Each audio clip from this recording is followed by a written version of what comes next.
Ahead on Fox 45 News at 10, Saturday storms across Maryland. What's left behind as heavy rain and high winds sweep through the area. And Baltimore's crime numbers on the decline, but some residents say they still don't feel safe in the city. Fox 45 News digs into those numbers and why some say it's not time for a victory lap. And a surge in youth violence reignites concerns about gang culture and recruiting young members. Why one expert says the problem may be more common than we think. Live from WBFF in Baltimore, this is Fox 45 News at 10.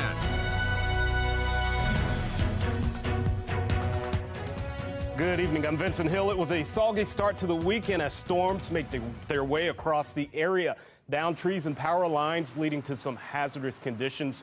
On the left, check this out, a tree catching on fire along Alabama Avenue in Lansdowne after a power line fell on it. And on the right, a tree falling onto the house along Seminary Avenue in Towson. Now, according to BGE's website, there's still about 170 power outages across the city. That number was as high as 11,000 around 6 o'clock this evening. So let's go ahead and check in with meteorologist Jasmine Lomax. And it's a sharp turn from what we have been seeing all week, right, Jasmine? Yeah, that's right. Had a nice and mostly dry week, and we had hot temperatures, but the cold front led to storms and much lower temperatures. The cool trend is going to continue over the next few days. Here's a look at the storms that moved across the region. We had that line of heavy rain and storms earlier in the afternoon, and then it sort of pushed out. But we are still seeing some isolated showers around the state, so if you have to drive over the next few hours, just be cautious that there could be wet roads and you may be driving through a little bit of rain. Now, the primary threat were damaging wind gusts, and we did see high numbers, around 43 mile-per-hour wind gusts reported at BWI.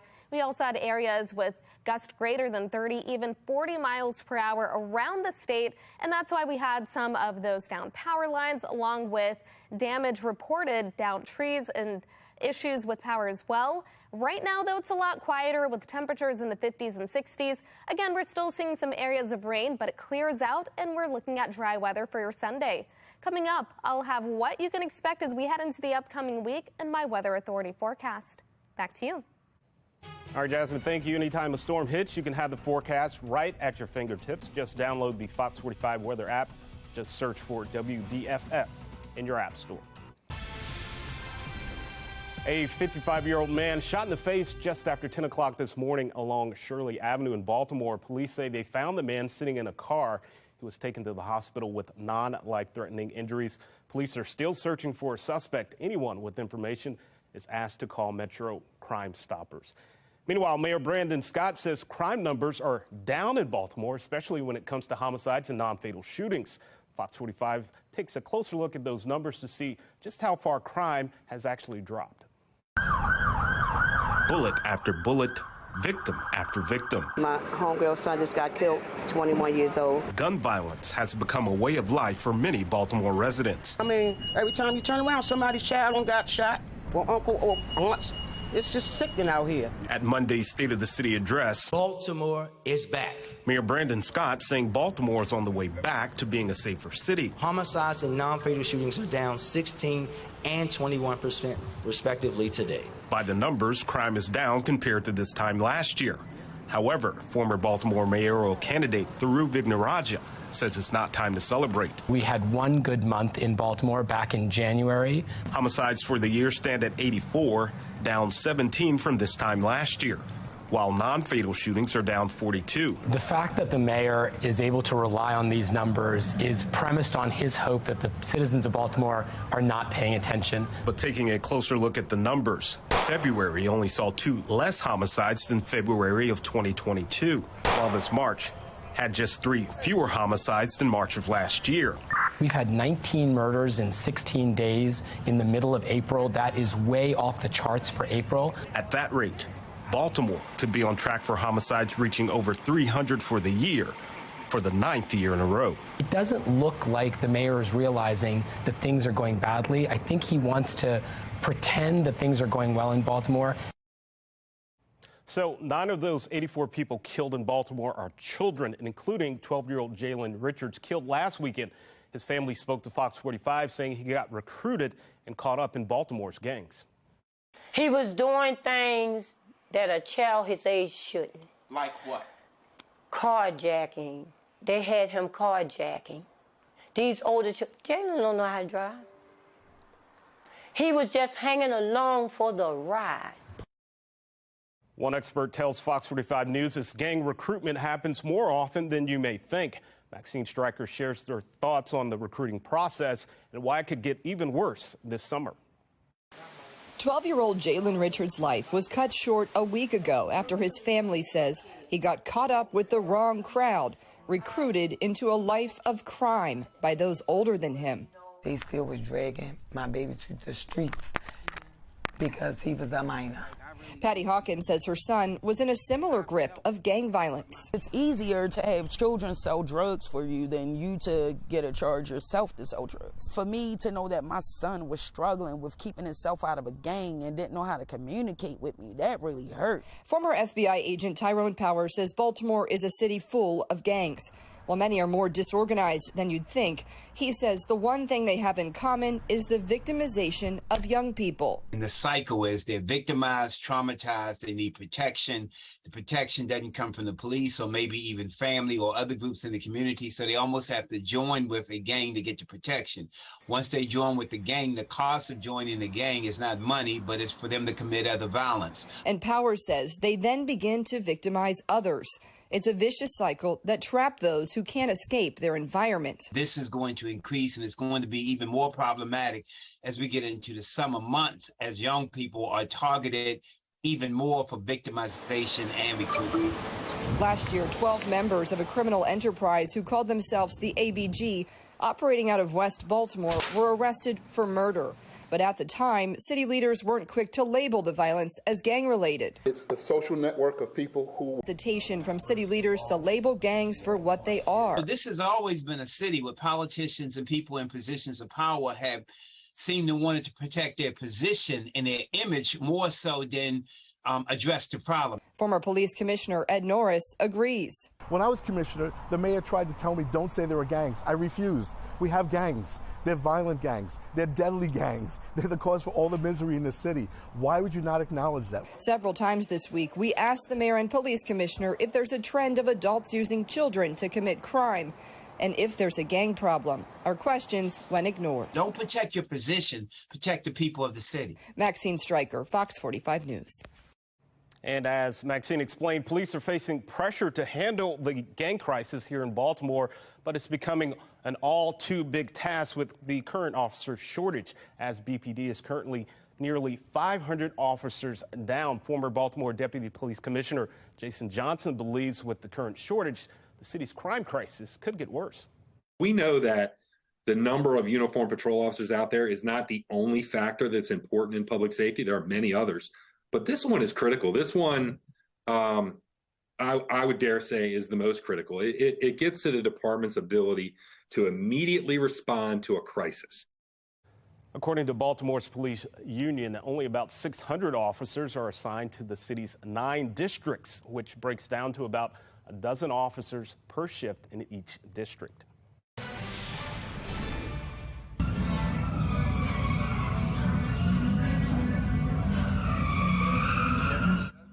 New video shared with Fox 45 News shows dirt bike and street racing along Lancaster Street and South Central Avenue.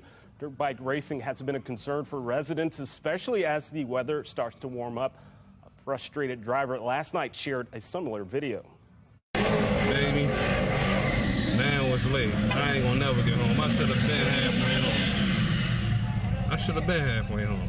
They holding up traffic and everything. I'll be there. I'm in the middle of this dumb stuff. And this was the scene just after midnight on Pratt Street. You can see people doing donuts and disrupting traffic. A new law was passed less than a year ago in the city, which is designed to outlaw racing, stunt driving on dirt bikes, or anything that blocks city streets. Councilman Yitzi Slifer tells Fox 45 BPD is rolling out a presentation on how to enforce the law in all city districts. And we're learning more about Friday's house fire in Westminster that the ATF and bomb squad responded to The state fire marshal says they found materials for homemade fireworks and destructive devices in various stages of the building process. The fire was contained to the garage where the homeowner admitted to making fireworks. He was taken to the hospital. No one else was inside the home at the time. Clean cities lead to happy people lead to thriving communities, and thriving communities always lead to excellence. Coming up, Earth Day means volunteers hard at work protecting our planet. Why today's cleanup efforts come with a personal connection. Plus, population drop-off in Baltimore City and Baltimore County, the economic impact on an exodus, and the new concerns surrounding an old issue.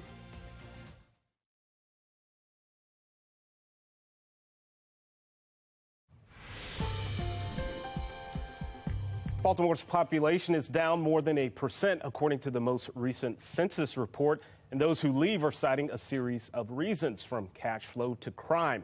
Shannon Lilly looks into the long-term effects of a declining population. A rash of people are leaving both Baltimore City and Baltimore County, according to the U.S. Census Bureau. And now the concern, how this exodus impacts our economy. Well, I spoke with a Towson University research expert who examines this trend and the possible consequences. It really breaks my heart because I knew the neighborhood as it was. From Fells Point, would you ever leave? I'm thinking about it. To West Baltimore. This is never how I ever imagined I would have to run from Baltimore. Like, seriously, run. And from the city to Baltimore County, relentless crime leading to more fears. My son wasn't playing with them. He's tired of coming home from school, getting jumped at my endowment. And in some cases, more people picking up and leaving. New population estimates from the U.S. Census Bureau show losses in Baltimore City and County are accelerating, with populations dropping by more than 20,000 people over the past 2 years in both the city and county combined. Since the 1950s, Baltimore City has been losing population steadily. Dr. Darius Arani is the Vice President of Strategic Partnerships and Applied Research at Towson University. He says while a declining population is nothing new, some areas are seeing the problem accelerate, and there could be several reasons why, like quality of public schools and, yes, public safety. So let's talk about the economic impact of that. How is that going to impact businesses in our city and county and their abilities to thrive with people leaving? So what ends up happening is we kind of almost get a hollowing of the core of the city. That hollowing effect he's talking about, in some cases, means you may see more affluent households replacing younger ones around the harbor, but from there, the rest of the city spirals. Once you start going into the upper portion of the city, just below Guilford and other places, it's very dire. So there's lack of job opportunities, which then kind of feeds into the cycle of lack of public safety, lack of infrastructure, lack of transportation. And that cycle certainly doesn't bode well for future growth. If we're basically having people flee the city because of concerns around public safety and education, the workforce that is going to be necessary to support many of these businesses that would like to locate in the city are not going to be there. Shannon Lilly, Fox 45 News. Well, today's Earth Day as we celebrate all things about our home planet and the works that goes into protecting it. Mayor Brandon Scott continuing his mayor's spring clean today. Volunteers were out in Carrollton Ridge and across the city, cleaning sidewalks and picking up trash to help make our planet a better place. Longtime residents Linda Han saying a clean community can oftentimes be the first step towards a thriving community. So I've lived here my whole life, and I've lived in seen communities where it's like very, I guess, dirty, or it's like not very, upkept, and that has a big effect, on the community and on the houses and the resources and stuff like that in the community. So cleaning it is like a good first step. Clean cities lead to happy people lead to thriving communities, and thriving communities always lead to excellence. And from Earth Day to birthday, it's Mr. Trash Will's birthday bash at Pierce's Park. 9 years of picking up trash in Baltimore's waterways. Nobody works harder at harbor cleanup than Mr. Trash Will. And those in attendance at today's party got to celebrate with stickers, cupcakes, man, I should have been there, and some Earth Day activities. And we want to see how you're celebrating Earth Day. Students at Christ Church Nursery School releasing butterflies in celebration. So be sure to send us your favorite pics through Chime In or the WBFF app. And what better way to enjoy Earth Day than checking out some beautiful color? These are the flowers at the Sherwood Gardens in full bloom this week. And our very own Mackenzie Frost, she's an avid hiker just like me, sharing some of her favorite pictures of Earth's beautiful landscapes. Governor Wes Moore signed off on 3 climate bills this week, which he says will accelerate the state's transition to clean energy away from a reliance on oil and gas. The progress that we are about to make as a collective government, as a state, and as a country, and as a people, it doesn't just speak to the now, it speaks to the future. A future where the air is cleaner, a future where our energy grid is more resilient, a future where power is drawn from nature instead of consistently being in conflict with it. The governor doubling down on reaching net zero emissions by 2045. The first steps would cost Maryland taxpayers $9.5 million in budget year 2023.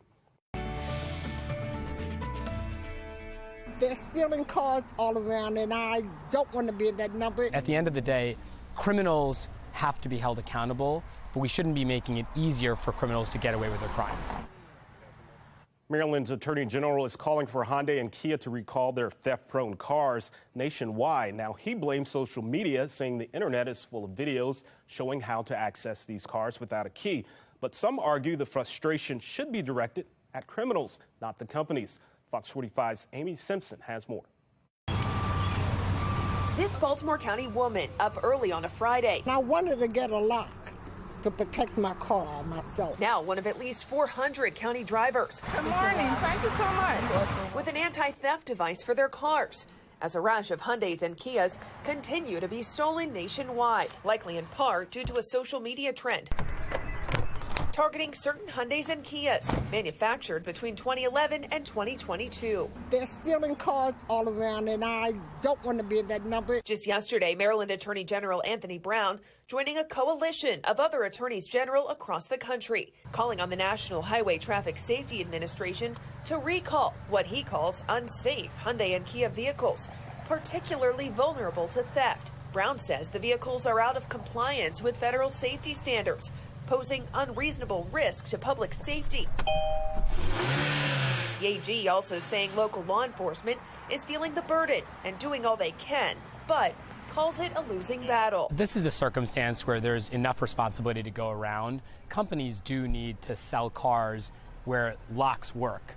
At the same time, the criminals have to be held accountable by local police and prosecutors to make it clear that it's not just the companies that share the responsibility. Former federal and state prosecutor Tharu Vignaraja weighing in, indicating it's not just the car companies who need to be held accountable. At the end of the day, criminals have to be held accountable, but we shouldn't be making it easier for criminals to get away with their crimes. Today, we asked the Attorney General's office, why is the AG asking for a recall instead of pursuing consequences and charges for those responsible for stealing cars? And should local states' attorneys be more aggressive in going after the people committing these car thefts? In a statement, a spokesperson for the AG said, Attorney General Brown has explained that he thinks the law enforcement community is doing everything it can to curb these thefts and arrest and prosecute those responsible. He was clear that the biggest obstacle to ending this dangerous cycle is Kia and Hyundai's failure to recall all of their impacted vehicles and fix them so their cars can't be stolen at the alarming and dangerous rates we have all witnessed. This is why we wrote to NHTSA asking it to force Hyundai and Kia to recall these vehicles. Amy Simpson, Fox 45 News. All right, coming up, controversy in Texas classrooms, a proposed bill surrounding the 10 Commandments, and polarizing reaction from both sides. And lines in, hundreds of fishermen participate in the annual Shad Run along the Susquehanna River. A Maryland Moment features anglers sharing what they love about this spring tradition. Fox 45 News Project Baltimore has been recognized for telling your stories. One of only 3 broadcast teams nationally to win the prestigious Investigative Reporters and Editors Award. A moving series of stories that demands answers about the quality of education provided by Baltimore City Schools to some students with disabilities. The school system has failed Darien. It's a very grave injustice. The team exposed multiple examples of outright corruption, with contractors and the school system both stealing money by falsifying reports, all while hurting kids in the process. Children are not getting the services that they are entitled to. The stories combine touching personal narratives with dogged reporting and show the profound impact that can come from sticking with the story. I didn't know what else to do. That was like my last resort. And our team will continue to tell your stories, to fight for change, and save our schools. Fox 45 News, Project Baltimore.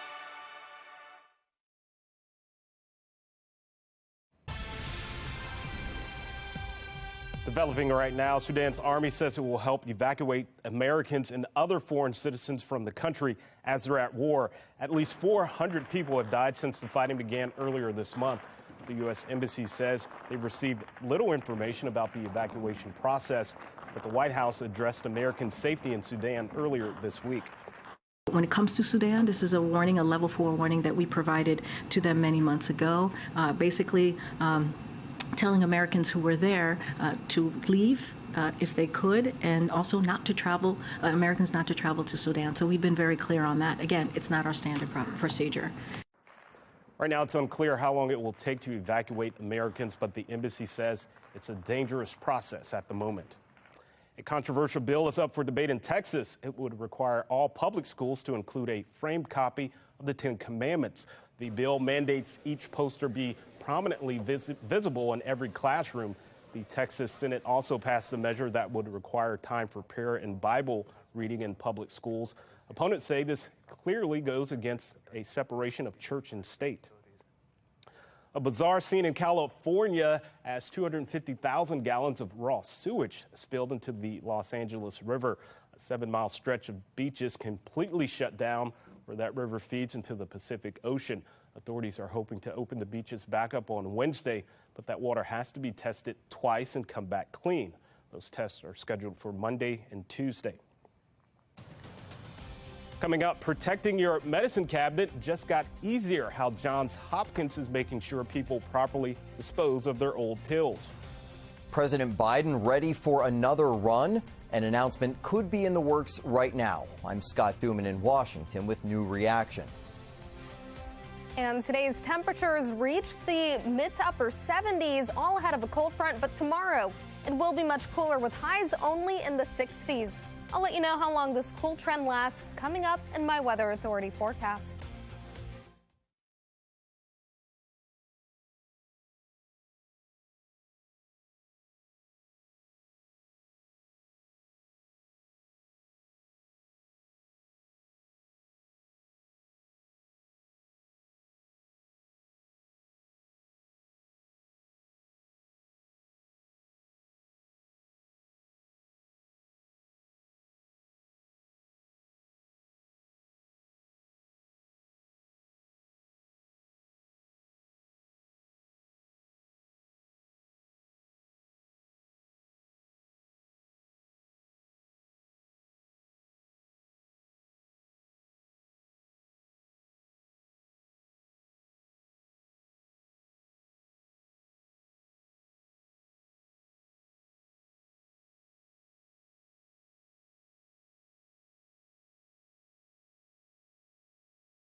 A Saturday storm putting a damper on our weekend plan. Some high winds leading to downed trees across the region, including here along Bel Air Road near Clifton Park. The storm's continuing to make its way east. So, Jasmine, look, tomorrow's my Friday, so I'm hoping it'll be a little drier for my weekend. Yes, it is going to be drier, but it's also going to be cooler. We had temperatures in the 70s and the 80s last week. Tomorrow, we're starting off in the 60s, and it's all because of the cold front that led to our showers and storms. The severe weather threat is finished with, but we are still keeping track of a few showers moving across the area on the HD radar. Most of the rain is on the lighter side, and after midnight, most of this clears as the cold front continues to move toward the east. It's still leading to areas of rain and storms across parts of the east coast, but again, for us, the severe threat is finished with. If you have to drive anywhere over the next few hours, just make sure that you are giving yourself some extra time and driving carefully. We did have very gusty winds across the area. We had max wind gust greater than 40 miles per hour at BWI. And elsewhere, we saw those numbers greater than 30 miles per hour, and that led to some of those downed trees and also some issues with power. We had one confirmed tornado in EF0 in Poolsville, and that led to some damage there. 59 for the current temperature, and still a little bit rainy over Baltimore. Winds are out of the north-northwest around 7 miles per hour, so it's much quieter now. We're seeing temperatures mainly in the 50s and 60s around the state. Couple of 40s in western Maryland, but overnight, these numbers continue to fall. Waking up tomorrow, expect temperatures in the 40s and 50s, and the cool trend will continue over the next few days. By the afternoon, we reach the mid-60s. That's below average for this time of year, but the numbers will be even lower on Monday. Highs will be around 63, and that's followed by 64 on Tuesday. The good news is that as we start the upcoming week, we're looking at dry weather. It's just going to be a little cooler. We'll start tomorrow with mostly clear skies, but more clouds do arrive as we head into the afternoon. This model hints at an isolated shower, but most of us will stay dry as our temperatures reach the 60s. We'll clear out overnight and into Monday, and we're looking at another nice and dry day on Monday with those temperatures still below average, reaching the 60s as we head into the afternoon. So after that, we stay mostly dry until the middle of the week. 48 for the low temperature overnight with clouds gradually clearing and winds out of the northwest around 5 to 10 miles per hour. Then we're looking at increasing clouds tomorrow with high temperatures reaching the mid-60s, lower than where we typically are and much lower than the 70s that we had today and the upper 80s that we had last week. Or earlier this week. 63 on Monday, then we're looking at 64 on Tuesday. Temperatures rise a little more on Wednesday and Thursday with highs around 65. Notice on Thursday we have our next chance for a few spotty showers, and unfortunately that's followed by more rain as we head into the weekend. We're looking at 65 on Friday and temperatures still below average in the mid-60s on Saturday. Back to you. Topping your health headlines, it's Drug Take-Back Day at Johns Hopkins Hospital. Overdoses are some of the most common deaths in America, and today's event is designed to make sure folks can dispose of their old medication safely. Volunteers collected pills, liquids, even injectable medicines like EpiPens. Organizers say it's about making sure drugs don't fall into the wrong hands. Today's Earth Day. We want to dispose of our medications properly and safely so that we're not making risk the environment. So that's really the main reason. And then obviously any type of misuse, bringing it in is always safer so that kids don't happen to get into medication supplies that really aren't needed. Johns Hopkins collected more than 800 pounds of medicine across 7 sites last year. If you missed today, don't worry, they'll be holding another one in October. It's National Minority Health Month, and the Stay Well Health Community Initiative is at Lexington Market in Baltimore for Nationwide Vaccination Day. Black communities have historically faced healthcare inequalities, and today's event is designed to bring health resources to areas in need. These events feature panel discussions, free screenings and vaccinations, and a way to keep moving. We're here to help the community, and in this light of COVID, we do have COVID testing available, we have high blood pressure available, and we have several other resources to help the community to better their health, better their lifestyles. We also have Zumba going on currently to help exercise that heart and keep that body moving. More information about healthcare inequity is available at staywellhealthhub.com. A major victory for abortion rights as the Supreme Court rules in favor of protecting access to a common abortion pill. It's the first big abortion decision since the court overturned Roe v. Wade last summer. An April ruling by a Texas judge blocked the FDA from approval of the drug, but the Supreme Court says the drug can remain on the market while appeals are heard. Opponents say the drug presents health risks despite widespread use for more than 20 years. The way this has been treated as a culture war topic does a disservice to the underlying question, which is what is maximally safe for women? I think that's what we all want. It's just a question of how we get there. Mifepristone is an incredibly safe medicine. And certainly there are risks of complications with abortion care, as there are with just about every medical kind of care that you can receive in this country. And the reality of having potential complications doesn't mean that that medicine isn't incredibly important. Here at home, Governor Wes Moore saying Maryland will fight to protect a woman's right to an abortion, regardless of what the Supreme Court ultimately decides. Whether it's passing 3 pieces of legislation in our legislative session that focuses on access and privacy and making sure that people are not criminalized when they get abortions in the state of Maryland, or whether it was being in support of what happened in the legislative process where abortion is now going to be on the ballot next year to make it part of the constitutional amendment, or being able to stockpile the mifepristone in the state of Maryland. We are going to use every tool in our capacity to make sure that abortion and reproductive rights are going to be safe and secure here in the state of Maryland. There is a chance the case could ultimately go back to the Supreme Court. For now, doctors in states where abortion is legal can prescribe the pill to patients. Let's go live to the White House as President Biden appears to be closing in on announcing his re-election campaign. He could make it official next week. Chief political correspondent Scott Thuman looks into what's driving that decision. The will he or won't he wondering may be over. Politico reporting President Biden could announce a re-election bid next Tuesday. So what's driving the decision? Partially, Donald Trump. My dad used to have an expression. He'd say, Joey, don't compare me to the Almighty, compare me to the alternative. Numbers show the two would be neck and neck, setting the stage for a possible retread of 2020, though Trump never really stopped. The decline of America is being forced upon us by Biden and the radical left lunatics running our government right into the ground. However, new AP polling also indicates real challenges for Biden. A paltry 26% of Americans want him to run again, and only 47% of Democrats. His approval rating also a hurdle as he takes blame for a struggling economy. Incumbent presidents always take the hit. Clearly, this inflation spurt over his term has been a very serious one. The good news for him is it's coming down. The bad news is it may not be coming down fast enough. So then why run again? Most Democrats seem to believe their best chance of beating Trump or another Republican would be with the incumbent president. Now, that may be a faulty assumption, but it's an assumption right now that most Democrats are making. There's also age as a factor. Biden is already the oldest president in history at a time the party is looking to shift younger. And if reelected, he would be 86 at the end of a second term. Another headwind, splintered support among Democrats like Senator Joe Manchin, who's up for re-election in a red state. Thursday hammering Biden for not negotiating with Republicans over the debt limit, calling it a deficient